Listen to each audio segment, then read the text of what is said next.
My name is Sabrina Nolan. I'm 34. At 9:47 a.m. on my birthday, March 12th, a Tuesday, I was standing in my kitchen staring at a text message from my mother that said, "We need space from you. Please don't reach out anymore." Below it, my sister Megan had pressed the thumbs up reaction. 7 years, $646,800. Not one thank you. I read it 3 times. The coffee in my hand had gone cold. My phone buzzed again. This time it was my mother calling. I answered. "Did you get my message?" Her voice was clipped, the way it always was when she'd already decided I was wrong. "I got it," I said. "Mom, it's my birthday." "I know what day it is, Sabrina. That's exactly why I'm calling. Your sister and I have been talking, and we both agree that you've become controlling. The way you've been acting lately, it's toxic." My stomach dropped. "Controlling? What are you talking about?" "Don't play innocent. You know exactly what I mean. The constant hovering. The questions about our finances. It's like you don't trust us." I set the coffee cup down carefully because my hands had started shaking. "I manage the trust, Mom. I have to ask questions. It's literally my job as trustee." "See? There it is again." Her voice rose. "You throw that trustee title around like it makes you better than us, like you're doing us some huge favor. Grandpa Harold left that money for the family, not for you to lord over us." Something cold settled in my chest. "Mom, you know that's not— I don't want to hear it. Megan feels the same way. We've decided we need distance from your negativity. Don't contact us for a while. We'll reach out when we're ready." The line went dead. I stood there in my kitchen, phone still pressed to my ear, listening to nothing. Before I go on, if stories about standing up for yourself mean something to you, please hit like and subscribe and tell me in the comments where you're watching from right now and what time is it there. I need to tell you about my grandfather Harold first, because none of this makes sense without him. Let me take you back 14 years to a Saturday morning in June. I was 20, home from college for the summer, and Grandpa Harold had invited me to breakfast at Rosie's Diner on Piedmont Avenue. He always ordered the same thing: scrambled eggs, crispy bacon, wheat toast with butter on the side. That morning, he slid an envelope across the table while I was pouring cream into my coffee. "What's this?" I asked. "Open it." Inside was a key and a folded document. "Trust agreement," it said at the top. "Discretionary family trust. Harold James Nolan, grantor." "I'm 71, he said. "Got maybe 10 good years left if I'm lucky. I've been watching how things work in this family, Sabrina. Your mother's got her favorites, and you're not one of them." I started to protest, but he held up a hand. "Don't. I've known Linda since she was 18. I love her, but I see her clearly. And I see you clearly too, little star." He'd called me that since I was 6, said I had a brightness about me. "You're the one who'll do right by people. That's why you're the trustee." "But Mom, your mother and Megan will be beneficiaries. They'll get distributions, but you decide when and how much, based on need and circumstance. The trust owns 4 rental houses, 2 duplexes, and that commercial lot on Brennan Street. It'll generate income, enough to help everyone if it's managed right." He reached across and squeezed my hand. His palm was warm and papery. "Take care of yourself first. That's not selfish. That's survival. Promise me." I promised. He smiled, finished his eggs, and left an $8 tip on a $14 check like he always did. 3 years later, he was gone. Heart attack in his sleep. 74 years old, 3 years earlier than his prediction. At the funeral, my mother cried into my shoulder and said, "We'll get through this together, honey. We're all we have now." I believed her. The first distribution request came 6 weeks after the funeral. My mother called, voice shaky, saying the mortgage was due and she was short $900. I checked the trust documents, confirmed the rental income had cleared, and approved $1,000. I hand-delivered the check to her house. She took it without looking at me. "I'll pay you back when I can." "You don't have to pay it back, Mom. That's what the trust is for." She nodded, distracted, already turning away. Megan was in the living room painting her nails and didn't look up. I told myself it was grief. They were processing. The second request came a month later, then another. By the end of the first year, I was approving $7,700 in monthly distributions like clockwork, $4,500 to my mother for her mortgage and expenses, $3,200 to Megan for her apartment and car payment. I kept detailed records, distribution approval forms signed and dated, bank transfer confirmations, copies of the trust documents with my name listed as sole trustee. Not once did either of them say thank you. Not once did they acknowledge where the money came from. I started to notice other things. When I called my mother, she'd answer with, "What is it, Sabrina? I'm busy." When I invited Megan to lunch, she'd say, "I'll check my schedule," and never follow up. At Christmas, they'd exchange expensive gifts with each other, cashmere scarves, designer handbags, and hand me a drugstore candle.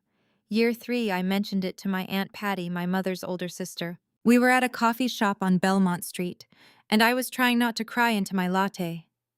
"They don't even know, do they?" Patty said quietly. "Know what?" "That you're the one approving the money. Linda thinks it's automatic. She told me once that Harold set things up so the money just arrives every month. She has no idea you're the trustee." My face went hot. How could she not know? I sign every distribution approval. My name is on all the paperwork. Patty stirred her coffee slowly. "Does Linda read paperwork? Or does she just look at the bank deposit and move on?" I sat back. My throat felt tight. "Sabrina, honey, you need to tell them. I've tried. Every time I bring up the trust, Mom changes the subject or says she doesn't want to talk business." Patty reached across the table and gripped my hand. "Then stop trying gently. Make them hear you." But I didn't. I kept signing the approvals, kept managing the properties, kept quiet. I told myself it didn't matter. Family was family. Then came my birthday. The text message. The phone call. "We need space from you." I sat down at my kitchen table and opened my laptop. Pulled up the trust distribution history. 7 years of monthly payments. $7,700 times 12 months times 7 years. $646,800. More than $500,000 I'd quietly approved while they thought money just magically appeared. I opened a new email to the bank that managed the trust account. Subject line: suspension of distribution approvals. I typed 4 sentences, read them twice, and hit send. Then I closed my laptop and sat in the silence of my empty apartment. 3 days passed. On the third day, my mother called at 6:14 a.m. I let it ring. She called again at 6:16, at 6:18, at 6:22. I turned off my phone. When I turned it back on at noon, there were 47 missed calls and 22 text messages. "Sabrina, call me immediately. There's been a mistake with the trust account. The money didn't come through this month. Fix this." Are you seriously ignoring your own mother? Megan needs her car payment. This is ridiculous. You're being petty and childish. I didn't respond to any of them. Instead, I went to work. I'd been managing properties for the trust for 7 years, but I also worked as a property manager for Brighton Realty, handling residential and commercial leases. It was steady work, detail-oriented, and I was good at it. My boss, Monica Chen, was a sharp woman in her 50s who wore tailored suits and drank black coffee from a travel mug that said, "Nevertheless," she persisted. That afternoon, I was at my desk reviewing a commercial lease renewal when Monica stopped by. "You okay? You look like you haven't slept." "Family stuff," I said. She nodded. "The kind that makes you want to move to a different state, or the kind that makes you want to change your name?" "Both." "Want to talk about it?" I shook my head. She squeezed my shoulder and went back to her office. At 4:37 p.m., my mother showed up at the Brighton Realty office. I was at the front desk helping a client finalize their lease when I heard the door chime and looked up. My mother was standing in the entryway wearing a burgundy blazer and dark jeans, her face tight with fury. Megan was behind her, arms crossed, wearing sunglasses indoors. "Sabrina," my mother said loudly, "we need to talk, now." The client I was helping, a man named Mr. Peterson, who was renting one of our downtown storefronts, glanced between us uncomfortably. "I'm with a client, Mom. Can this wait?" "No, it can't wait. You've been ignoring my calls for 3 days and now the trust account is frozen. What did you do?" My face burned. Monica had come out of her office and was watching from the hallway. 2 other agents had stopped their phone calls. "This isn't the place to discuss this," I said quietly. "I don't care. You're going to fix this right now or what?" The words came out sharper than I intended. My mother's eyes widened. Megan stepped forward, pulling off her sunglasses. "Don't talk to Mom like that," Megan said. "You've been acting like a control freak for weeks, and now you're punishing us because we set boundaries. It's pathetic." Something clicked inside me, something cold and final. "Mr. Peterson," I said, turning back to the client, "I apologize for this interruption. Let me finish processing your lease and then you'll be all set." My mother made a noise like a strangled gasp. "Are you seriously ignoring me right now?" I didn't answer. I walked Mr. Peterson through the final signatures, initialed the pages, filed the paperwork, and handed him his keys. He took them quickly and left without making eye contact. When he was gone, I turned to my mother and sister. Monica was still in the hallway, arms folded. I was grateful she didn't leave. "The trust distributions are suspended," I said, "indefinitely." "You can't do that," Megan said. "I can. I'm the trustee. I have discretionary authority over all distributions. It's in the trust documents, the same documents you've been receiving copies of for 7 years." My mother's face went pale, then red. "Harold didn't leave me at your mercy. He left me provided for. He left you as a beneficiary of a discretionary trust. Do you know what discretionary means? Don't you dare lecture me. It means I decide. And I've decided that until you can acknowledge my role in this family as something other than a punching bag, the distributions are paused." Megan laughed. It was a sharp, ugly sound. "You're really doing this? You're really holding money over our heads because we hurt your feelings?" "I'm doing this because you told me not to contact you, so I'm not. And that includes financial support." My mother took a step closer. Her voice dropped to something low and venomous. "You've always been jealous of Megan, always wanted what she had, and now you finally have something she needs, so you're using it to hurt her. That's who you really are, Sabrina, spiteful." I felt Monica shift behind me, a silent show of support. "I've approved $646,800 in distributions over the last 7 years," I said. "I've never missed a payment. I've never asked for recognition. I did it because I loved you both, and you didn't even know I was the one doing it." Silence. Megan's mouth opened, then closed. "That's not," my mother started. "Check the trust documents. Check the distribution approval forms. My signature is on every single one. I am the trustee. I've always been the trustee. Grandpa Harold chose me, not you and not Megan, and you never even bothered to ask." I picked up my bag and walked past them to Monica's office. I didn't look back. Behind me, I heard Megan say, "She's lying. She has to be lying." I closed Monica's door and sat down in the chair across from her desk. My hands were shaking so hard I had to clasp them together. Monica handed me a bottle of water. "You okay?" "No," I said, "but I will be." That night, I went home and found a voicemail from Aunt Patty. "Sabrina, honey, your mother called me in tears saying you've stolen the family trust. I know that's not true, but I think it's time we talked. Call me when you can." I called her at 8:23 p.m. She answered on the first ring. "Tell me everything," she said. I did. When I finished, she was quiet for a long moment. "I knew this would happen eventually," she said. "Linda's always been good at rewriting history to make herself the victim. But Sabrina, there's something you should know. Harold saw this coming too. My heart started pounding. What do you mean? A few months before he died, he called me, said he'd made arrangements, said if things ever got bad between you and Linda, I should give you a phone number. What phone number? His attorney, James Kirkland. He's still practicing. Office is on Rosewood Boulevard above the bookstore. Harold told me that when the time was right, you'd know what to do. I wrote down the number with shaking hands. Patty, did Grandpa Harold know Mom wouldn't acknowledge me?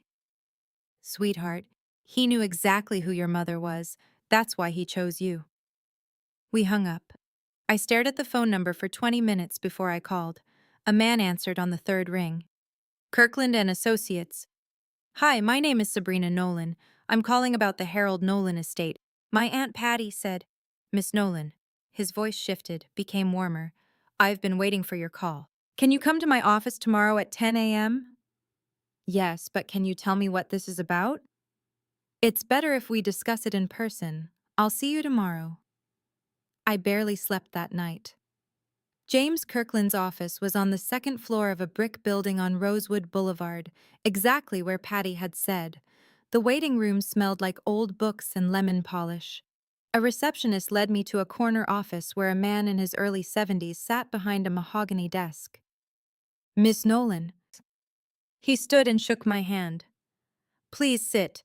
I've been Harold's attorney for 32 years. He spoke about you often. He did? Oh, yes. Called you his little star. He smiled. He also predicted, almost to the month, when you'd walk through that door. My throat tightened. I don't understand. Harold knew your mother, Sabrina, better than she knew herself. He knew that one day she'd push you too far, and when that happened, you'd need proof of what he'd entrusted to you. He opened a drawer and pulled out a manila envelope, sealed with red wax. He left this for you. Instructions were clear. Don't give it to her unless she asks for it. He handed me the envelope. My name was written across the front in my grandfather's handwriting. What is it? Read it. Then we'll talk about next steps. I broke the seal with trembling fingers and pulled out a folded letter written on cream-colored stationery. My grandfather's voice came through so clearly I could almost hear him. Dear Sabrina, my little star, if you're reading this, then I'm gone, and your mother is already doing exactly what I knew she would do. She's rewriting history. She's making herself the victim. She's convinced Megan that you're the problem. I'm sorry I couldn't stop this while I was alive, but I tried to prepare for it. Do you remember that morning at Rosie's diner when I gave you the trust documents? I told you that you were the one who'd do right by people. I meant it. You have a good heart, Sabrina. That's rare. Your mother mistakes kindness for weakness. Don't let her convince you she's right. The original trust agreement is with James Kirkland. His office is at 847 Rosewood Boulevard, Suite 201. The copy I've left you here is complete and notarized. Inside this envelope, you'll also find 7 years of distribution approval forms with your signature as trustee, dating from my death to present. James has been collecting them from the bank quarterly. Bank statements showing the exact amounts transferred to Linda and Megan monthly, $4,500 and $3,200 respectively. A copy of my handwritten letter to you, dated 2 weeks before I died, explaining why I chose you as sole trustee and my concerns about your mother's financial judgment. Documentation of the scholarship fund you created in my name, using trust income, something I never asked for, but that made me prouder than you'll ever know. Don't show this to anyone yet. Not your mother, not Megan, not even Patty. Wait until the right time. James will know what that is. You are not controlling. You are not spiteful. You are not petty. You are strong, capable, and exactly who I raised you to be. Your mother's words are her fear talking, not truth. Take care of yourself first, little star. That's not selfish. That's survival. All my love. Grandpa Harold. I read it 3 times. By the third time, tears were streaming down my face and I didn't bother wiping them away. James Kirkland handed me a box of tissues. He wrote that 2 weeks before he died? I asked. He did, and he updated his instructions to me every 6 months until the end. He tracked the distribution approvals, noted when your mother never acknowledged them, watched the pattern develop. He wanted you to have proof when you needed it. I laughed, but it came out more like a sob. He knew. He knew exactly what would happen. Harold was a very wise man. Now the question is, what do you want to do? I wiped my face and looked at the documents spread across the desk. My sister's getting engaged. She's throwing an engagement party in 2 months, May 18th. She hasn't invited me, but I heard about it from a cousin. Is that... I hesitated. Is that the right time? James leaned back in his chair and studied me. That depends. Are you looking for revenge or resolution? I'm looking for truth. He smiled. Then yes, I'd say that's exactly the right time. Over the next 8 weeks, my mother called 17 times. I didn't answer. She sent 23 text messages ranging from apologetic, "Can we please talk about this?" to furious, "You're tearing this family apart." I didn't respond. Megan sent a single text. "Hope you're happy, you've ruined everything." I wasn't happy, but I was clear. I focused on work. Monica promoted me to senior property manager, which came with a raise in my own office.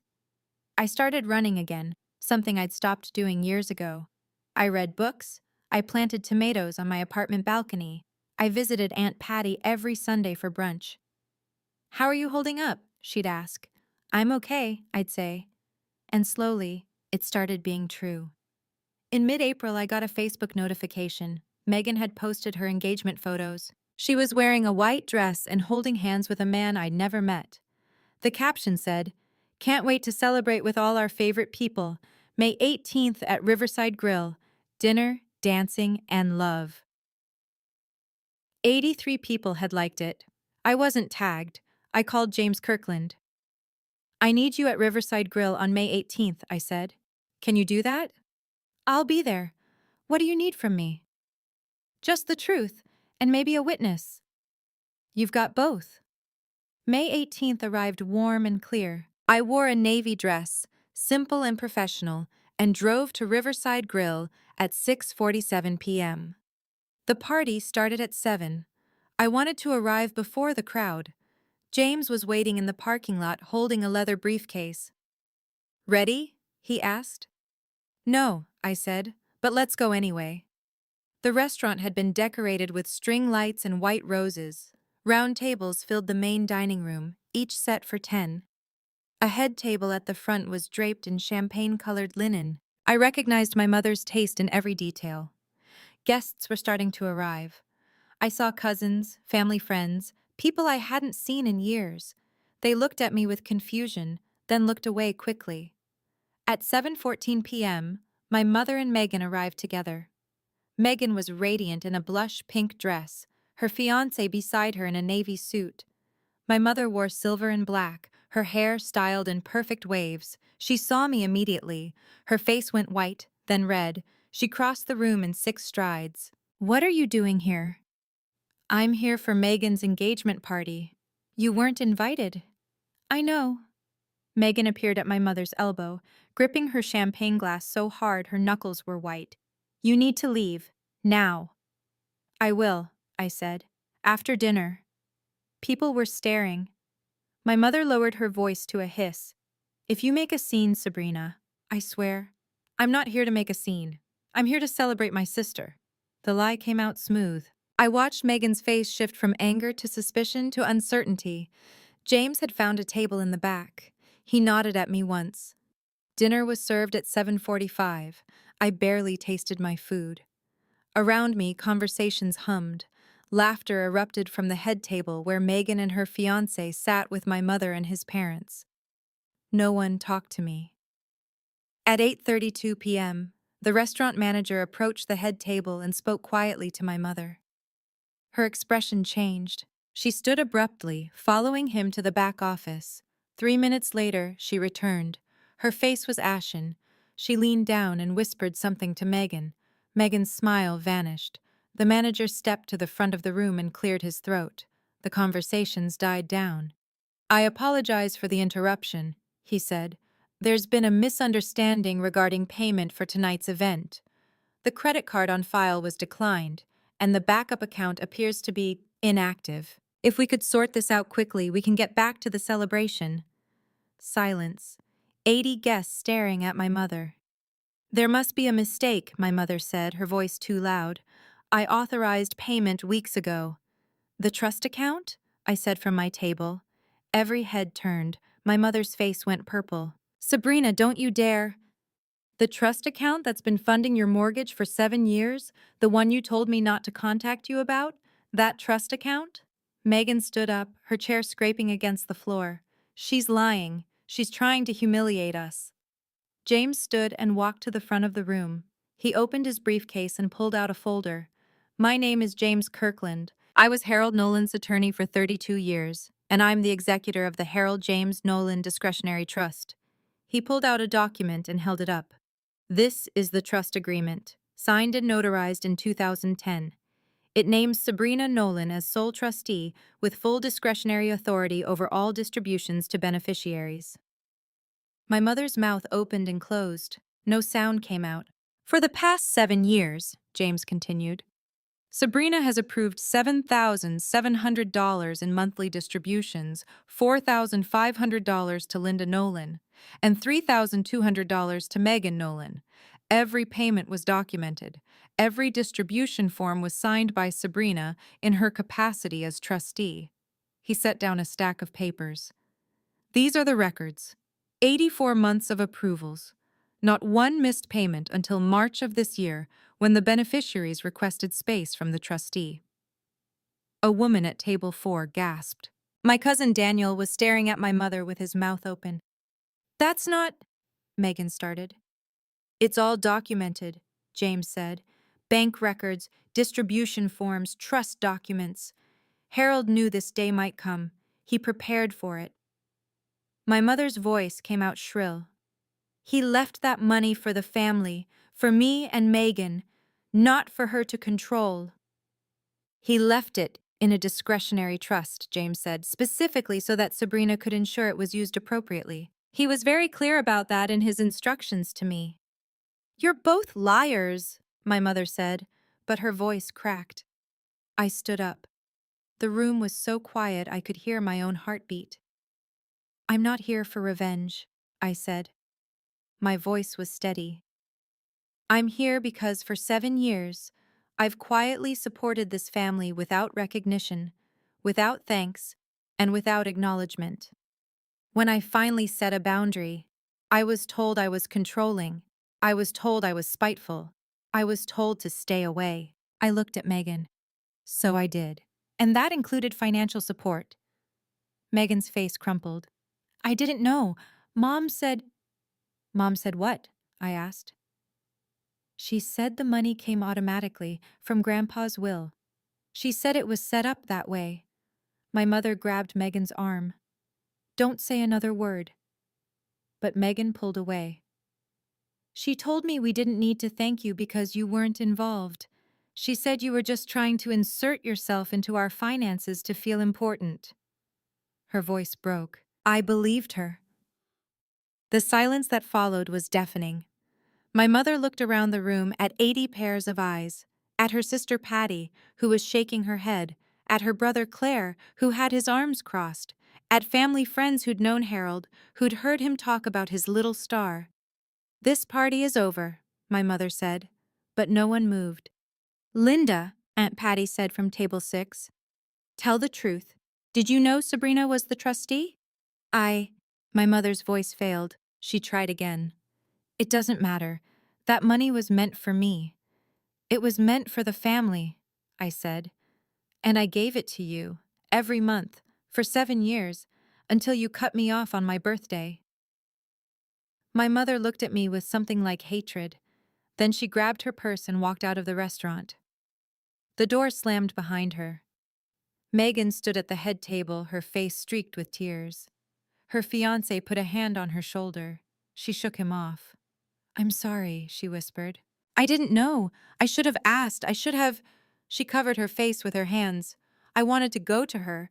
Part of me still wanted to fix this, to make it better, but I stayed where I was. I hope your marriage is happy, I said, and I meant it.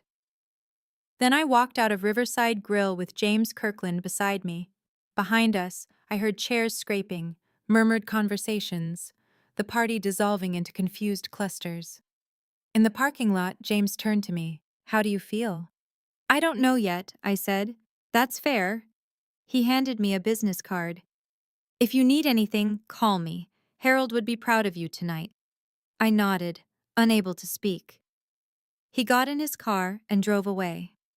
I sat in my car for 20 minutes, watching the guests leave in ones and twos. Some glanced at my car as they passed. None of them stopped. At 9:47 p.m., exactly 12 hours after my mother's text 2 months ago, I started the engine and drove home. 3 days later, Megan called. I let it go to voicemail. Sabrina, it's me. I talked to Aunt Patty. She showed me some of the old distribution forms. I saw your signature. I saw the dates. Her voice was thick. I can't believe I didn't know. I can't believe I never asked. Mom told me. She told me so many things that weren't true, and I just believed her because it was easier. I'm so sorry. I know that doesn't fix anything, but I'm sorry. She paused. I could hear her breathing. I'm not asking you to forgive me. I just wanted you to know that I see it now. I see what you did for us, and I see what it cost you. Another pause. I love you.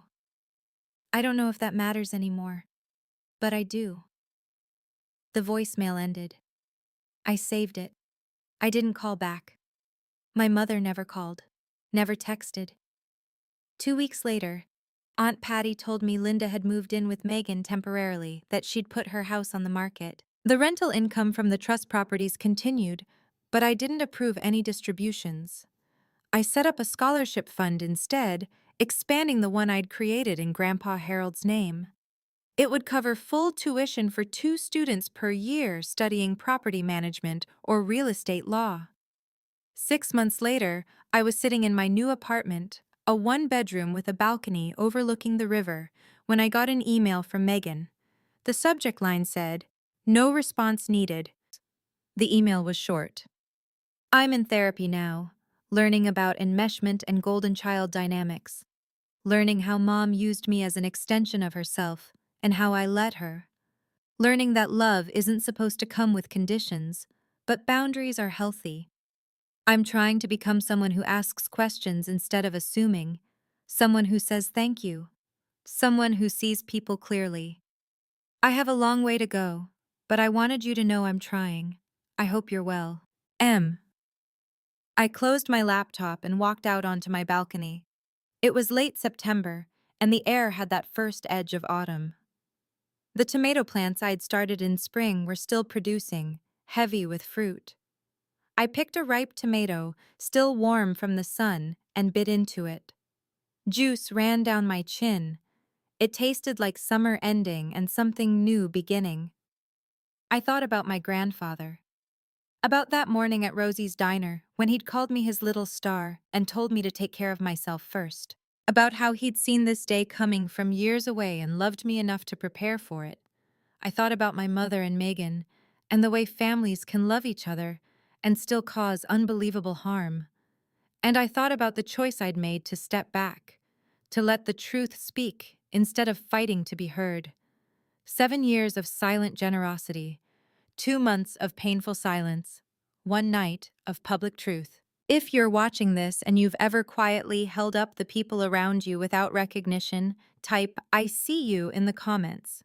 Or if you've ever had to let someone fall so they could learn to stand on their own, type "I let go." Both are acts of love. Both take courage. If this story meant something to you, check the description for more stories just like this one. Thank you for being here. And wherever you are tonight, I hope you're on the warm side of the glass.